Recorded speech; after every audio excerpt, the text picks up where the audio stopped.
सभी को जय मसीह की। मैं अमित घाटगे प्रभु यीशु मसीह के सामर्थ्य नाम में आप सभी का स्वागत करता हूं और मैं आशा करता हूं कि आप सभी लोग प्रभु यीशु मसीह की कृपा और उसके अनुग्रह से अच्छे और सुरक्षित होंगे। तो आइए वचनों में जाएंगे। आज का हमारा विषय है वो ये है, परमेश्वर का अनुग्रह, परमेश्वर की कृपा हमारे लिए काफी है। हालेलुया। तो आइए निकालेंगे मेरे साथ पहला कुरिन्थियों उसका 15 अध्याय और उसका 10वां वचन। परंतु मैं जो कुछ भी हूं परमेश्वर के अनुग्रह से हूं। उसका अनुग्रह जो मुझ पर हुआ वह व्यर्थ नहीं हुआ, परंतु मैंने उन सब से बढ़कर परिश्रम भी किया, तो भी यह मेरी ओर से नहीं हुआ, परंतु परमेश्वर के अनुग्रह से जो मुझ पर था। हालेलुया। प्रेरित पौलुस, जो परमेश्वर का महान दास, जो परमेश्वर के द्वारा इस्तेमाल हुआ, वो ये कहता है कि मैं जो कुछ भी हूं परमेश्वर के अनुग्रह से ही हूं। और जिस तरह से वो परमेश्वर की सेवकाई में बहुत ऐसे इस्तेमाल हुआ, इसके पीछे का रहस्य क्या है पता है आपको? क्योंकि पौलुस को परमेश्वर के अनुग्रह पर पूरा पूरा भरोसा था, ना कि अपनी काबिलियत पर और ना कि अपनी शिक्षा पर। और पौलुस हमेशा परमेश्वर के अनुग्रह पर ही निर्भर रहा करता था। और जान लेना आज इस बात को, जो कोई परमेश्वर पर दृढ़ विश्वास के साथ, मजबूत विश्वास के साथ चलता है ना, वो परमेश्वर की कृपा में, वो परमेश्वर के अनुग्रह में प्रवेश करता है। क्योंकि मसीह जीवन जो है विश्वास का ही तो जीवन है। और दृढ़ विश्वास में चलने से ही हम परमेश्वर के अनुग्रह को अपने जीवन में बहुत ही करीब से देख सकते हैं। और जैसे हम परमेश्वर के अनुग्रह के बारे में बात कर रहे हैं, हम हमारे जीवन में परमेश्वर के अनुग्रह को देखना चाहते हैं, उसका अनुभव लेना चाहते हैं, तो सबसे पहले हमें क्या करना होगा पता है? हमें हमारी नजर जो है इस जगत से हटानी होगी। और वैसा ही पौलुस ने भी किया था। और वो कहता है फिलिपियों उसका 3 अध्याय और उसका 7वां और उसका 8वां वचन, मैं मसीह को प्राप्त करना चाहता हूं, इसलिए तो मैंने उन लाभ की बातों को मसीह के कारण हानि समझ लिया है, वरन मैं अपने प्रभु मसीह यीशु की पहचान की उत्तमता के कारण सब बातों को हानि समझता हूं। ऐसा सब पौलुस ने क्यों किया? क्योंकि वो मसीह को प्राप्त करना चाहता था। क्योंकि पौलुस के लिए मसीह ही सब कुछ था।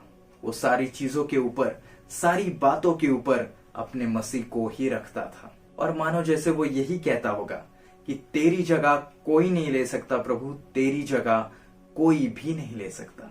और मैं आपको हमेशा कहता आया हूं मेरे प्रचार में कि आज हमारी आंखें कहां पर हैं? क्या आज हमारी आंखें इस जगत में हैं? क्या आज हमारी आंखें इन जगत के लोगों पर हैं, जगत की बातों पर हैं, जगत की चीजों पर हैं? या आज हमारी आंखें मसीह पर हैं, मसीह की बातों पर हैं? और मसीह का अनुग्रह अगर पाना है तो आपको कुछ ना कुछ तो कीमत चुकानी ही होगी। हालेलुया। और इसके लिए आपको सबसे पहली चीज जो करनी होगी वो ये है, आज्ञाकारी होना होगा परमेश्वर के साथ। दूसरी चीज, आपको परमेश्वर के साथ समर्पित होना होगा। और तीसरी चीज, आपको परमेश्वर के साथ विश्वास से चलना होगा। 3 चीजें मैंने आपको बताई, आज्ञाकारी जीवन, समर्पित जीवन और विश्वास का जीवन। इसके बाद आप परमेश्वर के अनुग्रह को आसानी से पा सकते हैं। आप परमेश्वर के अनुग्रह को अपने जीवन में नजदीकी से देख भी सकते हैं। और जान लेना, परमेश्वर का अनुग्रह उन लोगों को ही प्राप्त होगा जो कहेंगे, मसीह मैं तेरे बगैर कुछ भी नहीं हूं, मसीह मैं तेरे बगैर कुछ भी नहीं कर सकता, क्योंकि तू ही मेरी ताकत है, तू ही मेरी चट्टान है, तू ही मेरा दृढ़ गढ़ है और तू ही मेरा सब कुछ है। और अगर एक लाइन में अगर बताया जाए तो निर्बल लोगों को ही परमेश्वर का अनुग्रह प्राप्त होगा। और वचन हमें साफ साफ कहता है, 2 कुरिन्थियों उसका 12 और वचन 9, परमेश्वर का अनुग्रह, परमेश्वर की कृपा हमारे लिए काफी है, वो हमारे लिए बहुत है, क्योंकि परमेश्वर का सामर्थ हमारी निर्बलता में ही दिखाई देता है। हालेलुया। इसलिए जब कभी घमंड करना ही है तो अपनी निर्बलता पर करो, अपनी कमजोरियों पर करो, क्योंकि हमारी निर्बलता में, हमारी कमजोरियों में ही परमेश्वर की सामर्थ काम करती है। क्या कोई कहेगा आमीन? क्या कोई कहेगा यीशु तेरा धन्यवाद? परमेश्वर आपकी शिक्षा को देखकर, आपके आर्थिक स्तर को देखकर, आपने विश्व में क्या सीखा है, इन सब को देखकर वो आप पर अनुग्रह नहीं बरसाएगा। बस उसके लिए आपको परमेश्वर के साथ, उसके पीछे दृढ़ विश्वास के साथ, मजबूत विश्वास के साथ चलना होगा और उस पर ही पूरी तरीके से निर्भर भी होना पड़ेगा। फिर उसके बाद आपकी कमजोरियों में, आपकी निर्बलता में आप परमेश्वर की सामर्थ को देख पाएंगे। तो आइए चलिए मैं आपको एक अनुग्रह के बारे में उत्तम सा उदाहरण देता हूं। आप मुझे बताओ, दाऊद को राजा बनने के लिए क्या कोई उसके अंदर कोई खास गुण थे? क्या वो राजा बनने के लिए योग्य था? नहीं ना, वो तो केवल एक साधारण सा चरवाहा था। और ध्यान देना, यहाँ पर दाऊद का राजा होना, ये जो चुनाव था, वो सिर्फ और सिर्फ परमेश्वर की ही कृपा थी। वो सिर्फ और सिर्फ परमेश्वर का ही अनुग्रह था उसके जीवन पर। और परमेश्वर हमेशा उस पुरुष और उस महिला को ही इस्तेमाल करेगा जिनके पास घमंड करने के लिए कुछ बचा ही नहीं है, अन्यथा परमेश्वर की कोई महिमा ही नहीं होगी, है ना? और अगर आप भी परमेश्वर के द्वारा बहुत आयत से इस्तेमाल होना चाहते हैं, परमेश्वर के अनुग्रह को, उसकी कृपा को आप आपके जीवन में अगर नजदीकी से देखना चाहते हैं, तो आपको आपकी काबिलियत पर भरोसा रखना बंद करना होगा, वरन आपको पौलुस की तरह परमेश्वर के अनुग्रह को थामे रखना होगा। आप मुझे बताइए, क्या अब्राहम के पास घमंड करने के लिए कुछ बचा था? क्या कुछ था उसके पास घमंड करने जैसा? कुछ भी नहीं ना।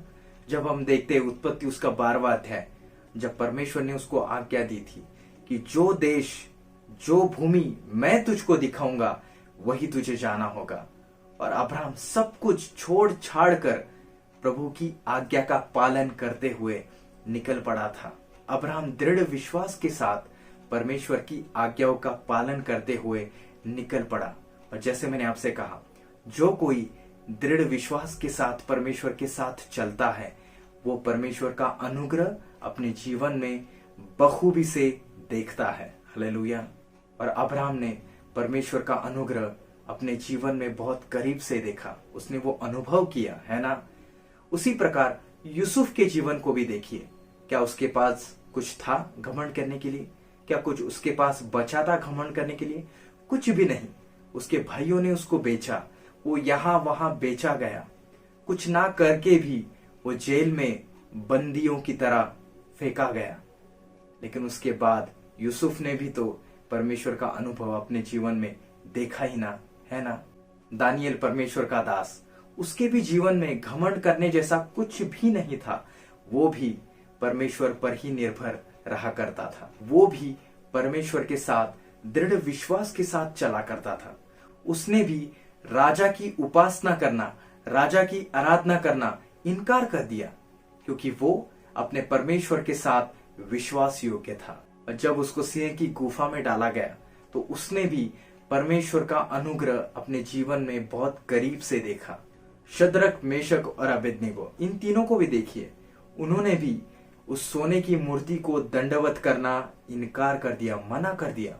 और जब उनको धधकती हुई भट्टे की आग में डाला गया, उन्होंने भी उस धधकते हुए भट्टे की आग में परमेश्वर के अनुग्रह का अनुभव किया। हालेलुया। और मैंने आपसे कहा ना, दृढ़ विश्वास में चलने से ही हम परमेश्वर के अनुग्रह को अपने जीवन में बहुत करीब से देख सकते हैं। और इन सब परमेश्वर के दासों से आज हमने सीखा है कि परमेश्वर का अनुग्रह अगर हमें चाहिए, अगर उसका अनुभव हम लेना चाहते हैं, तो हमें सबसे पहले इस जगत से नजर हटानी होगी। हालेलुया। और परमेश्वर उन्हीं लोगों को इस्तेमाल करता है जिनके पास घमंड करने के लिए कुछ बचा ही नहीं है। परमेश्वर ऐसे लोगों से ही प्यार करता है, वो ऐसे लोगों को ही इस्तेमाल करता है जो परमेश्वर के अनुग्रह में जीवन जीते हैं, वो उस पर पूरी तरीके से निर्भर रहते हैं, जो परमेश्वर को प्राप्त करने के लिए इस जगत की बातों को कूड़ा समझते हैं, जैसे पौलुस ने समझा। तो आइए प्रार्थना करेंगे। हे हमारे स्वर्गीय पिता, प्रभु यीशु मसीह के सामर्थी नाम में हम तेरे चरणों के पास आते हैं। पवित्र आत्मा, तुझे धन्यवाद देते हैं कि आज भी तूने तेरे इस जीवित वचन के द्वारा हमें सिखाया है, हमारी आत्मिक आंखों को खोला है प्रभु। और जैसे तेरे दास ने कहा, जैसे पौलुस ने कहा कि मैं जो कुछ भी हूं तेरी ही कृपा से हूं प्रभु।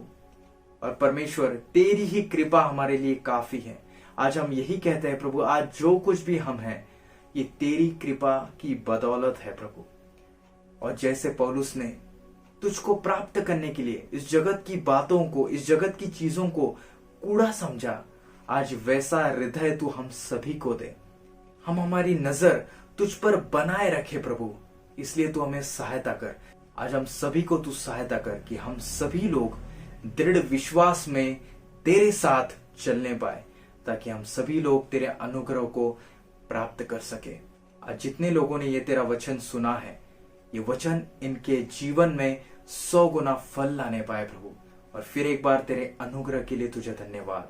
सारा आदर, सारी महिमा केवल तुझे देते हुए ये प्रार्थना प्रभु यीशु मसीह के नाम से मांगते हैं, सुन और कबूल कर। और सबने कहा आमेन, आमेन, आमेन। सभी को जय मसीह की। प्रभु यीशु मसीह के साथ बने रहे, प्रभु यीशु मसीह के साथ जुड़े रहे। और आप इस वचन को सिर्फ अपने तक ही सीमित ना रखें, आप इस वचन को ज्यादा से ज्यादा शेयर करें, ताकि और भी लोग इस वचन के द्वारा आशीष को प्राप्त कर सके और परमेश्वर के वचन का प्रचार, प्रभु यीशु मसीह के वचन का प्रचार हर जगह होता रहे। God bless you all.